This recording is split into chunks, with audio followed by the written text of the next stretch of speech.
అంటే యాక్చువల్‌గా కృషి గారు ఇప్పుడు డైరెక్టర్‌లకి కాల్ షీట్లు ఇంత ముందు ఒక సినిమాకి నేను చూస్తున్నప్పుడు 50, 60 డేస్ తర్వాత 100 డేస్ అయింది. ఇప్పుడు 100 నుంచి 200 డేస్ తొందరగా అయిపోయినట్టుంది నాకు తెలిసి. ఈ కాల్ షీట్ టైమింగ్స్ కూడా ఎక్కువ దానికి ఇబ్బంది అవుతుందంటారా? అంటే అంటే టైమింగ్స్ అంటే అండి టైమింగ్స్ అంటే ఇప్పుడు సినిమా డైరెక్టర్లు తీసే అంటే విధానంలో నాది 100 రోజుల్లోనే ఉన్నానండి నేను. మామూలుగా మారిపోయటం వల్ల ఆ సినిమా బడ్జెట్ వాల్యూస్ మారిపోవటం తర్వాత రకరకాల వాల్యూస్ అన్ని చేంజ్ అయిపోతాయి. నెంబర్ ఆఫ్ డేస్ మారితే డెఫినెట్గా బడ్జెట్స్ మారుతాయి, ప్లస్ ఫుటేజ్ కూడా మారిద్ది కదండి. 100 రోజులు తీసామంటే చాలంది.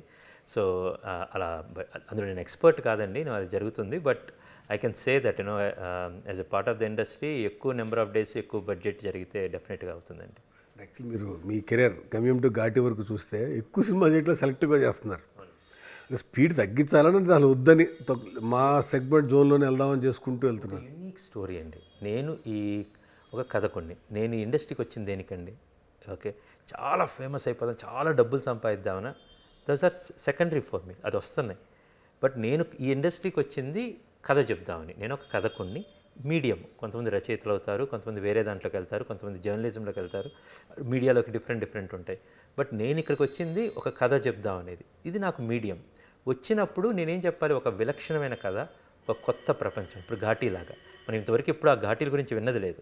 రెండోది, ఆ తూర్పు కనుమల్లో షూటింగ్ చేసింది లేదు, మనం చూసింది లేదు ఈస్టర్న్ ఘాట్స్లో. అలాంటి కథ, అలాంటి నేపథ్యం, అలాంటి పాత్రలు. శీలావతి క్యారెక్టర్ మనం చూడలేదు, తెర మీద మనం చూడలేదు ఇంతవరకు. At the same time Desaraju లాంటి క్యారెక్టర్. ఈ సినిమాలో వచ్చే అనేకమైన క్యారెక్టర్స్, కుందుల్ నాయుడు, కాష్టాల్ నాయుడు, విశ్వదీప్, దండపాని, ఎంపీ బొజ్జయ్య దగ్గర గమ్మత్తైన క్యారెక్టర్స్ ఉంటాయి. పెబ్బులి అని రాజసుందరం మాస్టర్ గారు ఒక గమ్మత్తైన క్యారెక్టర్ చేశారు. So because I choose this medium to tell stories, నేను నా జర్నీ ఏదైతే అనుకున్నానో దానికి నేను నిబద్ధతగా ఉండి పనిచేస్తున్నాను.